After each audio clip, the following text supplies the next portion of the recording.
Hello, everyone, and welcome to the College Admissions Collaborative Highlighting Engineering and Technology Virtual College Fair. I'd like to thank you all for joining us here today. Just a few housekeeping items before we do get started. There is a Q&A button located at the bottom of your screen, which you can use to ask questions to our presenters at any time during the session. Your camera and microphone are turned off, so we cannot see or hear you. And this is just one of many sessions happening over the next few hours as well, so definitely go check out those too. This presentation is also being recorded and will be available tomorrow at the same site where you registered. Now, without further ado, I will turn over to our presenters for this webinar.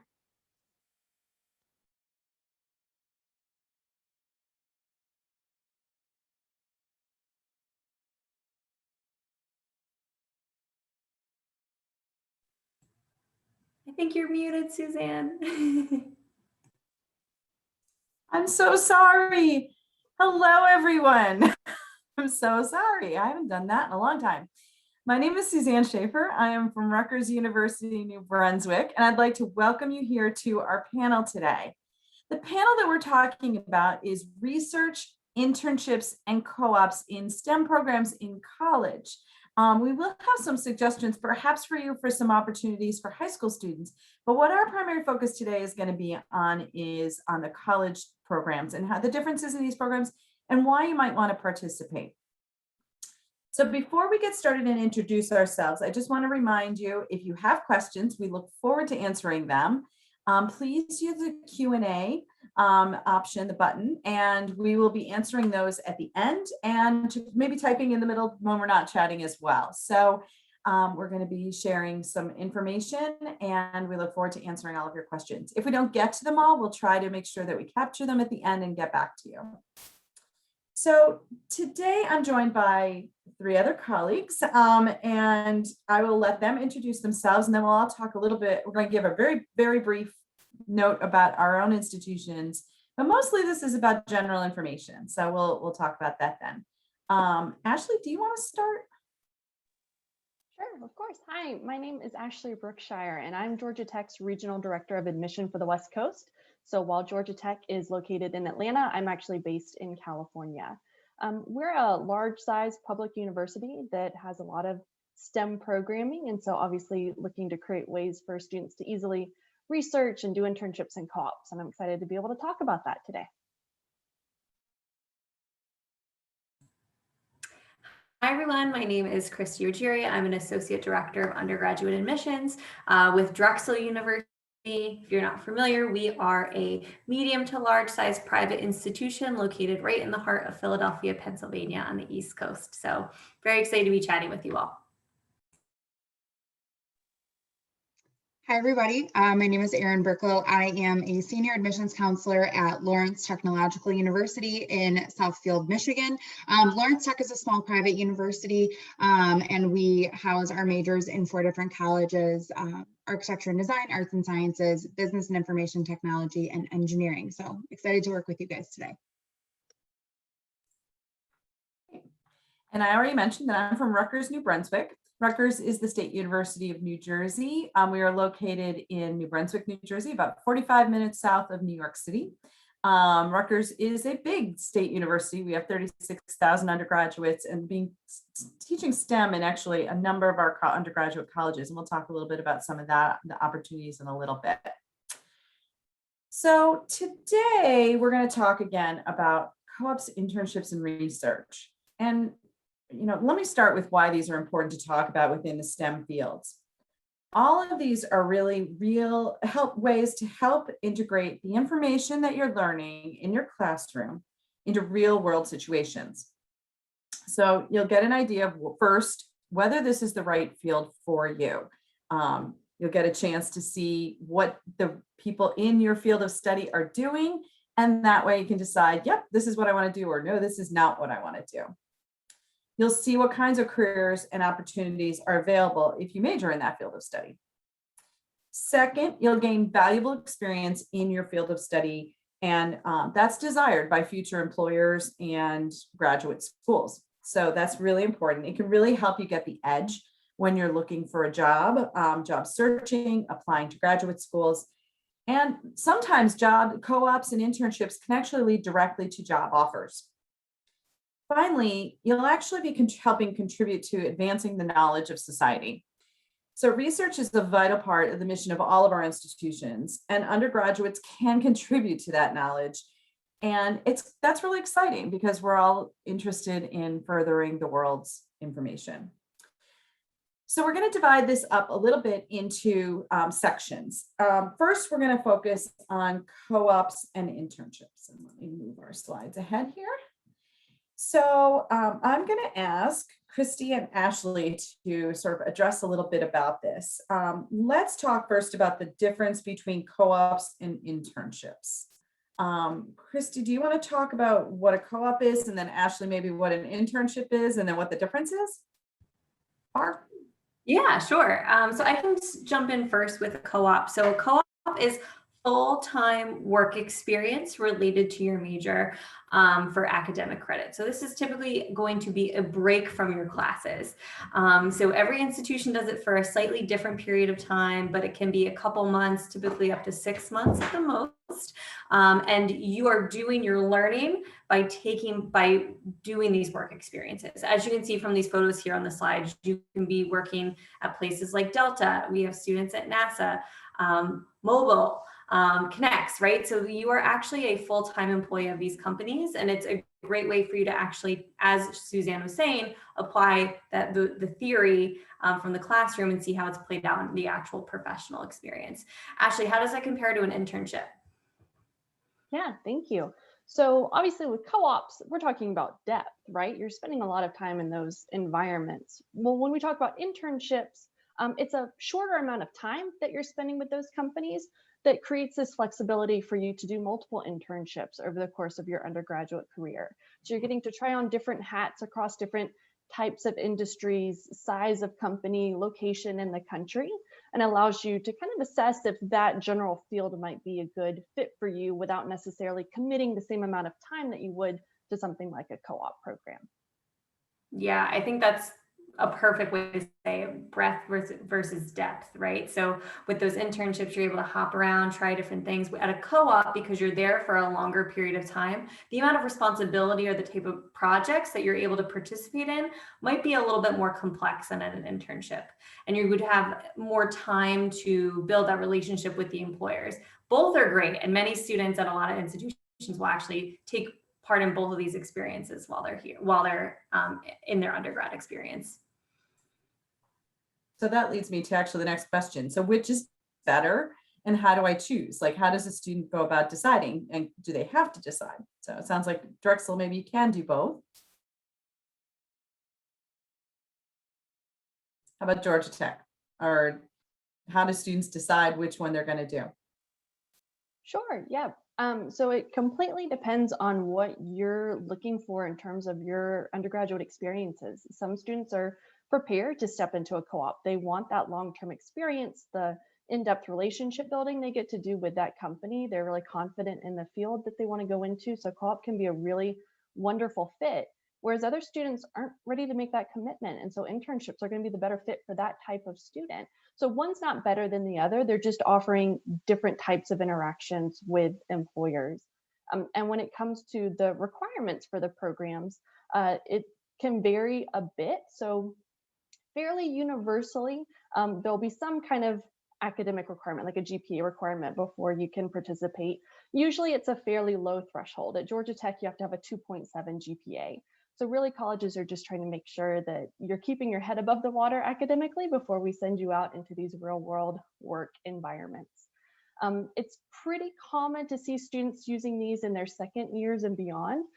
Students can have internships or start a co-op towards the end of their first year, but it's just a bit more common to see them take root in their second year and beyond. Sometimes from companies looking for students to have a certain amount of experience from the classroom before they begin, but also, again, students trying to make sure that they're in the right major and that they're enjoying the coursework they're taking and doing some of that searching on the college campus to make sure they've found their academic fit before they start tying in these real world experiences. And co-op is going to span throughout your time, right? You're going to go on and off with these different semesters, whereas internships, you can sometimes weave pretty easily into your curriculum. You can do part-time internships. For our students, summer is a really common term to do a full-time internship, but there are different kind of requirements in place. which I guess kind of leads into Christy, how do you go about finding these opportunities? Yeah, I think that that's such a great question. So for most universities, I know definitely the universities here on this panel have a career development center. And this is an office that is here to help you and guide you to be not only, of course, you're going to be academically prepared post-graduation, but this office is going to help support you specifically in setting you up for success with these career experiences, not only while you're a student, but also post-graduation.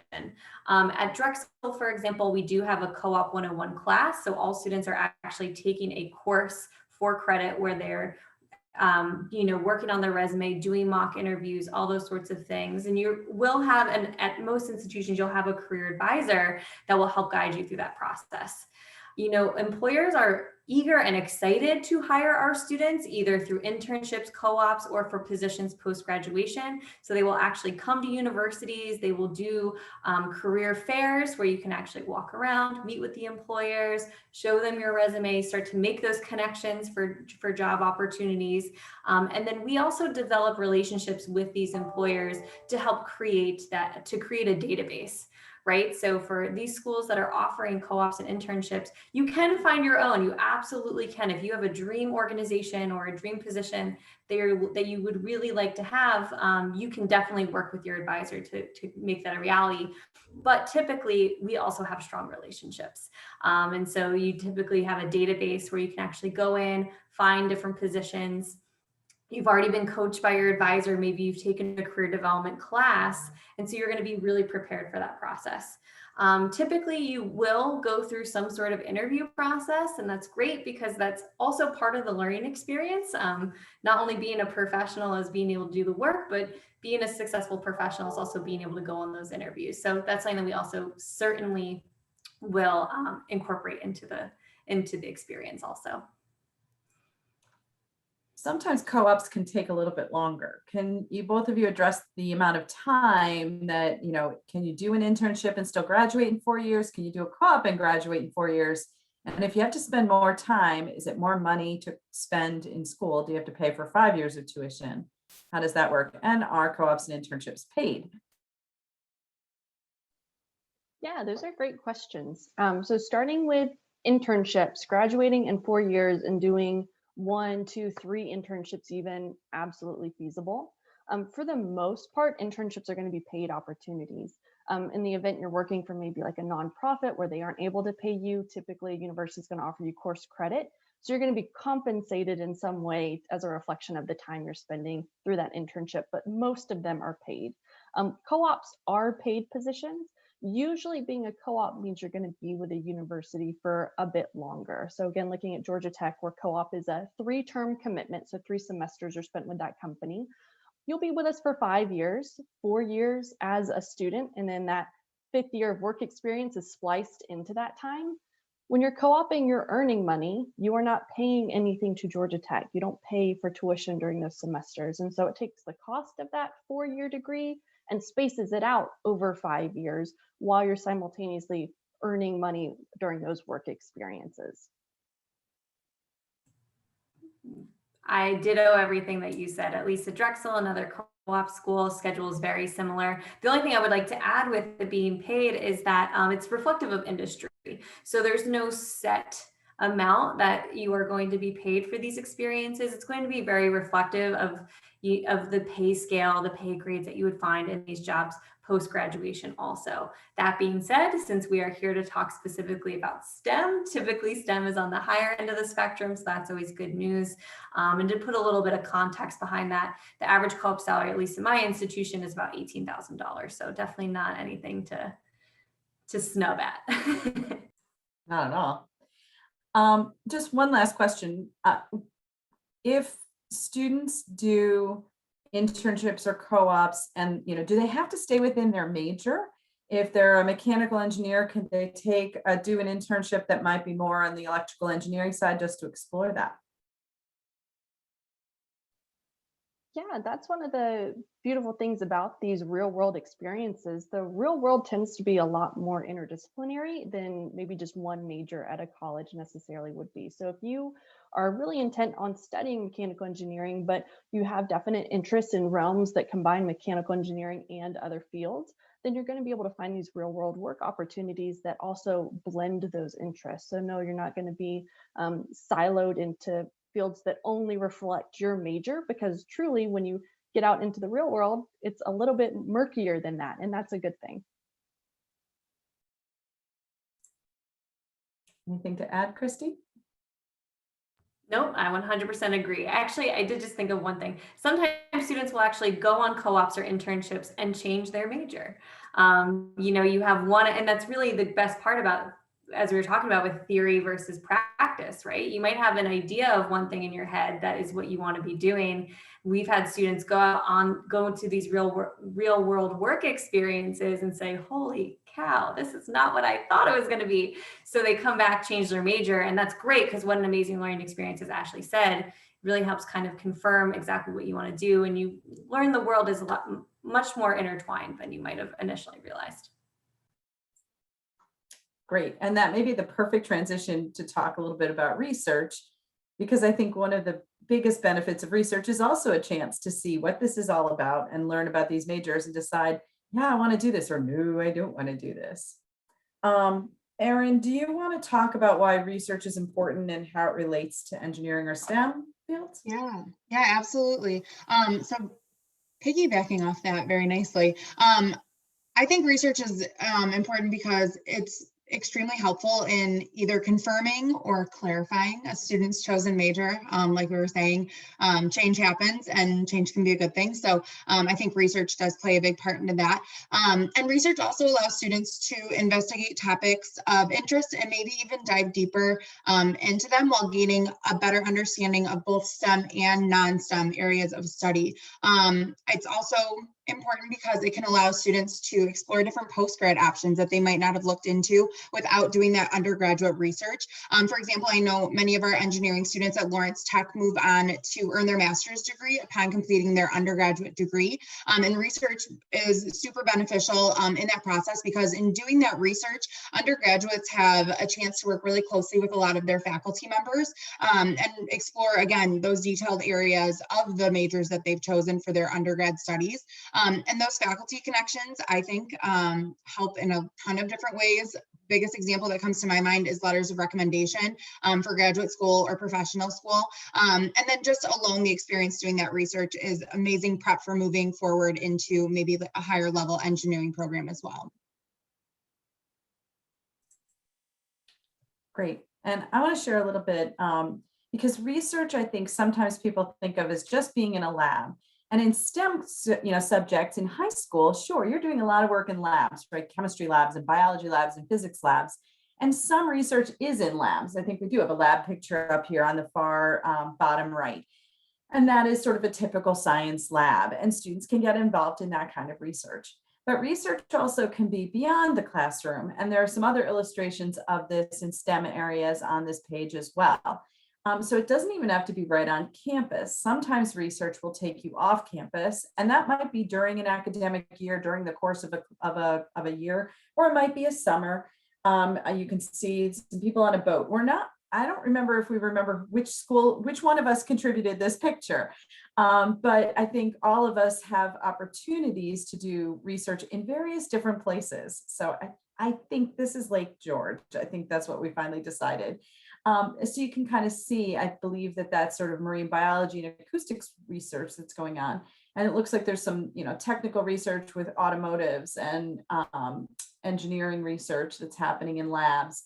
So you've got lots of different opportunities that might not be just in a specific lab setup. Sometimes research can take you even into exotic locations. I know some students will do research in the Bahamas for marine biology from Rutgers. So sometimes it can take you into nicer climates, especially when it's, for us, a chilly day here in New Jersey. Erin, let's talk a little bit about the research outside of your major again. Like, this is another way for us for kids to explore, right? Absolutely, yeah. what I like to think. Many STEM fields of study play very nicely with other majors and different areas of study. So students can absolutely do research outside of their declared major. Interdisciplinary research can be done within related STEM fields, and then it can also be done between STEM and non-STEM fields. So, researching outside of a student's declared major, I think, is extremely beneficial for STEM exploration, and it allows students to use that research and relate it back to their major and really help them grow as a student. So I encourage all students to look into kind of hopping around, kind of testing the water in different areas of study, because you're going to learn a lot in doing that. Absolutely. And I think, again, it's one way to explore different majors. I counted at one point, and there are 11 majors at Rutgers that have the word biology in them, in the name. And so figuring out, especially if you're a freshman coming in, or even just trying to figure out how you're going to apply, trying to determine what's the difference between microbiology, molecular biology, biochemistry, and biomathematics might not be the easiest thing in the world. So when you get to campus, sometimes you can get involved in research or find out what the research is that's going on and say, all right, this is what this is. And I thought this isn't what I thought this was. So it's a way for you to also sort of specify maybe what major you do want to do and what aspects do you want to get involved in. Undergraduates definitely can get involved in research. This isn't just for graduate students. Many of our institutions are pretty big, and we do have graduate, PhD, and master's students, and they definitely have to do research. So that's another reason Erin mentioned research is great to get involved in as an undergraduate, because you can get letters of recommendation to go to get into graduate school, and you will be doing some significant research in graduate school. That's part of the program. And for a lot of STEM students, you do end up usually getting at least a master's degree in the field of study that you're in. Research can be paid. It's not always paid. It varies. I think it depends what you're doing. If you're cleaning test tubes in a lab as your work study job, that's not really research, that's work. And then you'll be paid. But a real true research project that you might get involved in, maybe you get credit for it. Maybe you get some experience, maybe you do get paid. Sometimes foundations, depends on how the faculty members being funded. So there's lots of intricacies there.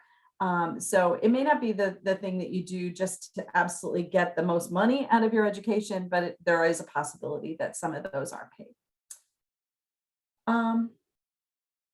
Let's see, Erin, did we cover everything on the research, or what else did we want to talk about? I think so. I know that we had spoke about, opportunities available in high school, but I didn't know if we wanted to tackle that now or hang tight on that. You know what I was thinking is maybe we do sort of with, 5-10 minutes. Why don't we go through each of our institutions and talk about some of these things that are 10 minutes total, are interesting or unique on our campuses. Just to highlight a few things. Again, we are not the only 4 schools in the country that have STEM and research and co-ops and internships at all. But we wanted to highlight it so that you can kind of see what are the questions you might ask when you go to look at a college, or to find out what's going on and whether that's an important aspect of your experience. So do we want to just go in the same order from before? Ashley, do you want to go first and talk a little bit about some of the things that are unique at Georgia Tech? And then let's just go that order again. Perfect. I'd love to. So at Georgia Tech, we actually find a lot of our students are looking to graduate with that undergraduate degree and then go immediately into industry. And that's not the same at all schools, even schools that have the word technology in their name. So that's a great question to ask. For our campus, about 80% of our students will do an internship or a co-op while they're with us. Neither is required, but obviously there's abundant opportunity to do either one. And we have the largest voluntary co-op program in the nation. So when you talk about, again, options with the companies that you could work with, where they're located, the type of work that we're doing, we've got a lot of robust options. I wanted to highlight one of our research programs. It's called VIP. They're vertically integrated projects. These are some of our largest, most ambitious interdisciplinary research fields that we're doing on campus. And so they typically are pulling in faculty from different departments. And where we talk about vertically integrated, it's going to involve students all the way through their undergraduate careers, graduate students, postdocs, faculty, everyone is working on these problems together. Students actually take kind of a course as part of their lab, and so they're getting that course credit. They have that regular meeting time with folks that are doing that same type of research, but due to the scale of the projects they're working on, they really need that weekly check-in to make sure that the right hand knows what the left is doing. So VIP program is one of our largest research groups, but then you obviously have much smaller opportunities where maybe it's just one faculty member and one undergrad student. So that's going to look a little different, feel a little different, be more flexible than something that's larger, more regimented. But really, these options exist in all different types of forms on college campuses. Christy, do you want to go from there? Yeah, thanks, Ashley. My internet cut out for a second, so I'm glad I made it back in time.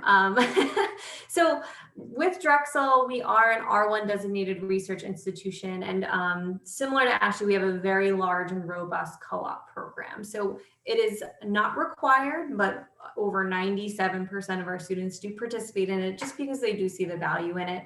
Internships are an option, but because so many students do see the value in co-op at Drexel, it's not something that every student is taking advantage of. As I said, with our research opportunities, one that's always I love to highlight is STAR. It stands for Students Tackling Advanced Research, and that is a full-time paid research opportunity over the summer between your first and second year at the university. Our undergrad research office essentially works as a matchmaker. They partner you up with a lab that they think you might be interested in. And it's a great way to fully immerse yourself into some full-time research opportunities to figure out if this is something that you do want to pursue in your undergraduate career and maybe beyond, or maybe, as we've talked about, you dip your toe, you don't want to go that route and you think industry might be a better fit. So that's just one really cool opportunity, but with all of our schools, there's such great things to take advantage of. And now I'll pass it over to Erin. Thanks so much. So you have at Lawrence Tech, I'll kind of start on the research side of things. We have course-based research experiences where students are able to seek out opportunities in different undergraduate level courses, both STEM and non-STEM. Recently, we did receive $1 million grant, which is great, to infuse those opportunities into our classes. And also, we also have plenty of industry-sponsored automotive-based projects.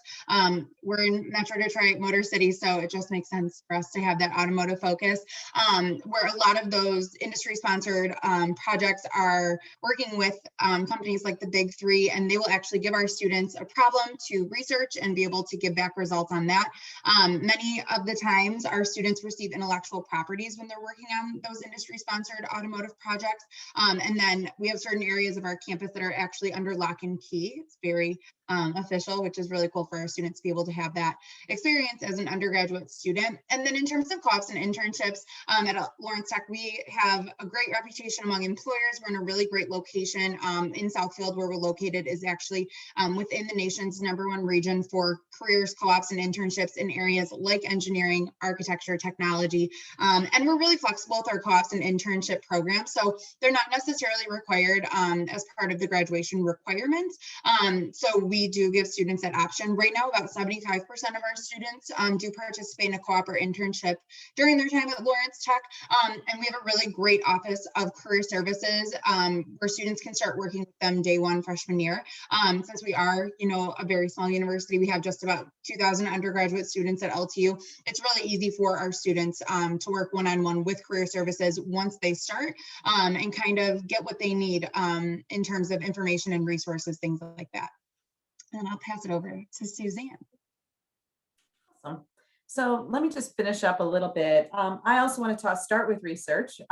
Research at Rutgers, one of the things somebody asked in the chat, which I think is, we'll all maybe talk about, is how do you find this research and find opportunities? And one way is to talk to faculty members in your classes and get to know them and find out what research they're doing and see if you can help. Rutgers also has a formal program called the Arrestee Undergraduate Research Program, which actually sponsors, and many schools do this, something similar, but sponsors what's almost like a college fair in the beginning of each year, where faculty and graduate students stand and talk about their research with research boards and things, and try to get undergraduates involved in that research. So again, it's a great way to walk around and say, oh, this sounds interesting. didn't realize that that was really mechanical engineering. I thought it was electrical. So there's lots of ways to explore and then get involved in that. And that program's dedicated to helping students get involved. It also has money for students who have original research that they want to do. So that's another aspect of things. You usually have to be supervised by a faculty member, but there is some funding for those kinds of projects. One of the other things is that, small schools, you have great relationships with faculty. So I really appreciate Erin's comments about, getting to know faculty members and things like that.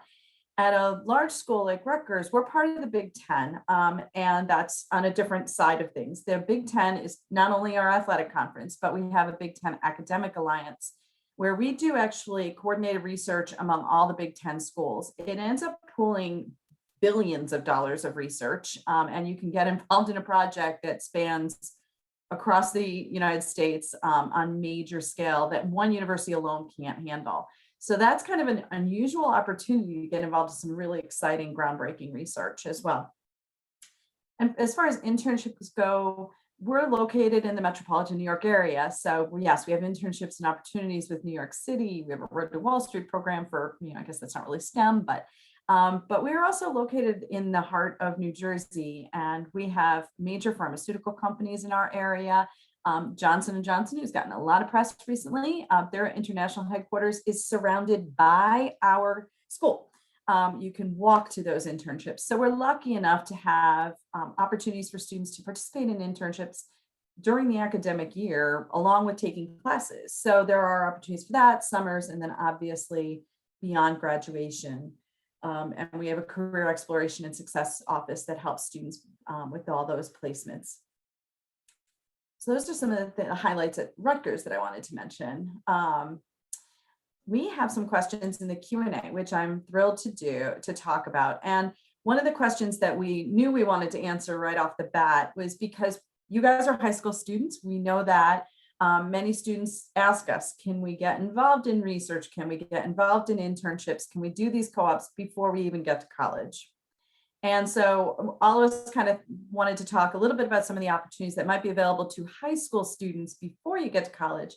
But what we're talking about in these slides that you've seen are really primarily focused on what's available in college. So many employers want people to have had a little bit of coursework in college, so it's a different experience in an internship and that you've got some real solid knowledge versus an internship that you might do a shadowing in a high school or things like that. So does anybody want to jump in about an opportunity that's for high school students at their schools? I can jump in, and I think for most of us, and a lot of colleges do offer some different types of summer programs where you can come spend an immersive week. Sometimes they're in person. I know a lot this summer are going to be virtual, but it's a great opportunity for you to spend an extended amount of time with professors and faculty members of different institutions to learn about these different fields. Sometimes they're research-based, sometimes they're more academics-based, sometimes they're projects-based, but that's a really great way to be involved. Actually, my four panelists, raise your hand if your school has programs like this. Yeah, see, so there's lots of great opportunities. Typically, if they're in person, you'd want to check out the school that's closest to you. The beauty of virtual experiences is you can connect with schools a little bit farther away. The only other thing I think that's important to add is that while these opportunities are wonderful, they are not expected. You can certainly apply to STEM-based programs, research-based programs, and still be a good fit for them. We are not expecting you to do these. If you do it, that's amazing. Sometimes we understand they might not be accessible based on where you're located. We also understand that they might not be accessible due to cost. So do not be concerned if it doesn't work out for you, but that's a great place to start and a really good first place to look. And I think being in the virtual environment, we do actually have a slightly unusual opportunity for students, like our main research program, which is usually open mostly to New Jersey students because they commute. It's not a living on campus experience, is going to be virtual this summer. So it is open pretty much to anybody. And so I'm going to put that link into the chat. We do have a chat that we can post to you guys. Please, other ladies, feel free to put your stuff into so that students can access that. And then I was going to say, so I think in those summer opportunities, I think they kind of double as a really good way to visit colleges or universities that you might not have been able to visit just maybe on like a daily tour type basis. I know I work with students in the New England area, which is a bit of a hike over to Michigan, but I encourage them to look into summer programs because you get to live on I know for us, you can choose to do the residential route. You're living in the, our residence halls. You're kind of getting that full campus feel while you're doing these research type courses with our faculty that will eventually then teach you if you choose to come to Lawrence Tech. So you're able to make those great connections with the faculty early on, but you're also getting a really good glimpse of, okay, this is what it's going to be like if I choose to come to this school. So, you guys in high school, check out those opportunities, whether they're near or far, because there could be some opportunities that you wouldn't have taken otherwise, but the residential option is definitely there if you need it. The last opportunity I'll highlight, because all of these have been great and I think, like we said, offered at all of our institutions. A lot of schools offer MOOCs, which are massive open online courses. So they're not necessarily research or internship directly, but it is an opportunity to dive into a STEM field through a university setting. These are free online courses.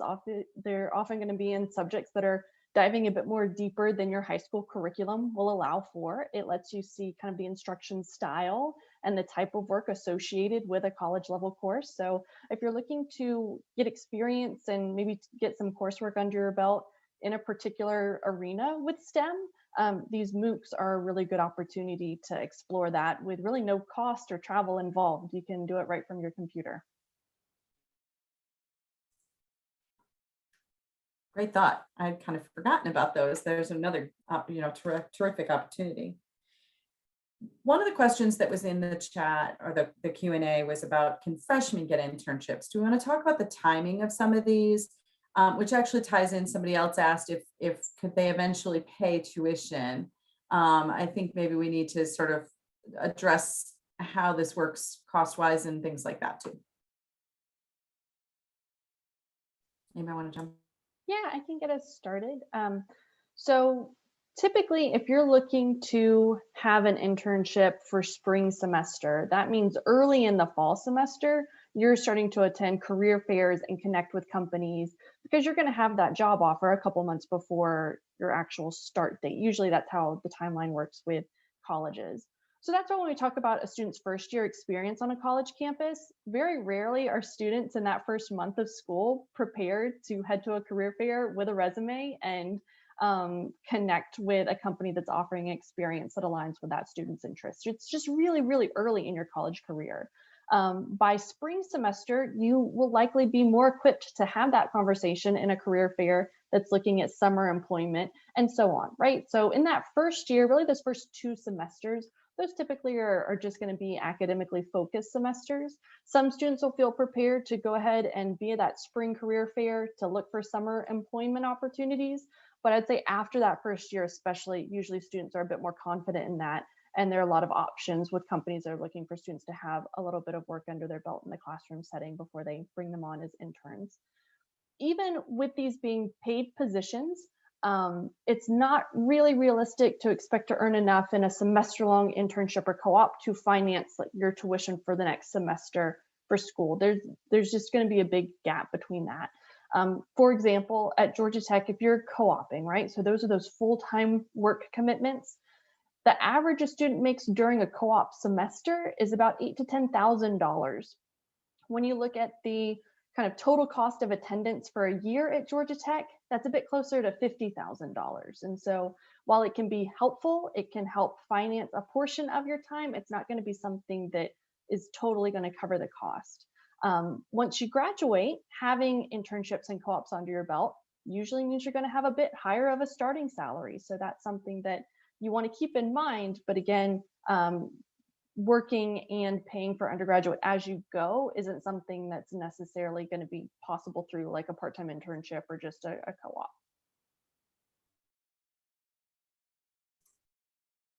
That was a great answer. Does anybody else have anything to contribute? Thanks, Ashley. How about the question about, Well, somebody asked about certificates from Coursera or edX. I think we're getting more questions about sort of applying to colleges and what students are looking for. If you guys don't, I mean, we please keep putting these into the chat. We'll keep answering questions about the internships, co-ops, and research. We're happy to do that, but we can also touch on some of these other. I don't see a problem with that as long as we still have 4 minutes left. So we might as well, right? As somebody else asked about participating in co-ops influence an accelerated master's program. This is a lot of timing. One of the things that I would say is that any of these things, study abroad is also a possibility in STEM, any of these kinds of programs, co-ops, internships, research, you want to work closely with your advisor and make sure that you're getting all of the credits in. Things like engineering are pretty credit intensive. It's a little tough to get things in and accelerate. Many of us have 5-year master's degrees in areas of engineering or science, and that's an acceleration, but then it might mean that you can't do something else. So if you have your heart set on, studying in France, then you want to plan that with your advisor and work it in. It is most likely possible. It just may mean you have to make some other decisions about opportunities. And I know, so certificates from Coursera or edX and application evaluation, we don't use them. Does anybody? If you've taken those courses, you can list that in your activity section because obviously it's something you've dedicated time to, but the actual certificate itself wouldn't be something that we're looking for if that helps. Cool. What students do co-ops look more favorably by employers than those who just do internships, which kind of goes back to that question of internship versus co-op. Do we think that one is looked more on than another by employers? I would say it's really just what you make of the experience. You are going to have to go on the job interview and you're going to have to explain what you've done, right? So as long as you have some sort of experience that you've really made the most of, that you maximize and you've learned from, either is going to be great. As we talked about with internships, you can jump around and you could have many different internships to kind of give you a really wide variety of skill sets and things to put on your resume and to talk about. If you do a co-op, you're going to have much more experience with one particular place. So either way, you're getting experience. It's going to help you have a robust resume when you're applying to those jobs, but it's just really up to you to determine which you think is a better fit for you personally and also for your goals post-graduation. I was going to say, whether you're doing a co-op or an internship, you're building relations at a professional level. So I don't think you can go wrong either way. I know, a really great number of our LTU students are getting those full-time career offers before they even officially graduate because they took the steps to participate in a co-op or internship and they kind of, went the extra mile there. So I don't think you can go wrong if you're building those relationships at a professional level. And did it with research. I mean, if you're doing research, you're getting involved with stuff that you can take into your future. Perhaps you build off that research and do a master's level research or PhD level research on that area, but you're also getting those conversations with faculty members and graduate students in those projects that can give you opportunities they might know about for other ties to even internships and co-ops, so it kind of all cycles together.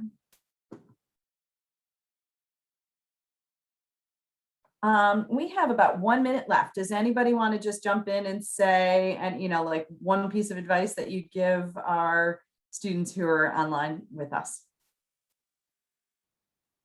The one thing I want to leave you guys with, just do your research. I know it's cliche because we're talking about research, but just do your research, reach out to us in admissions. That's why we're there. We're there to kind of help you get answers to these questions. I know there were some really great questions that we got and we'll be able to follow up as well, but use our websites, email us, call us. That's why we're there. And we can even connect you a lot of the time with faculty and our career services office, just as a preliminary step to get some of those questions answered. Yeah, absolutely. Lean on your resources. We are all repeat participants in the college admission process. So if you are the first in your family to be going to college, or there's a big gap between you and your older siblings and you haven't looked at these types of universities before, you don't have to reinvent the wheel. You've got college counselors, resource groups, admission counselors at colleges that are all very much willing to help answer your questions and help you navigate this path.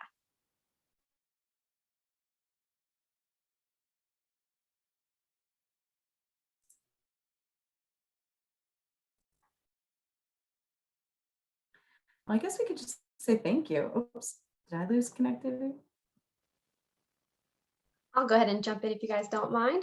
Well, thank you everyone for joining us today. When you do close this window, there will be a link to a very quick 4-question survey, and we'd appreciate any feedback you can provide to us.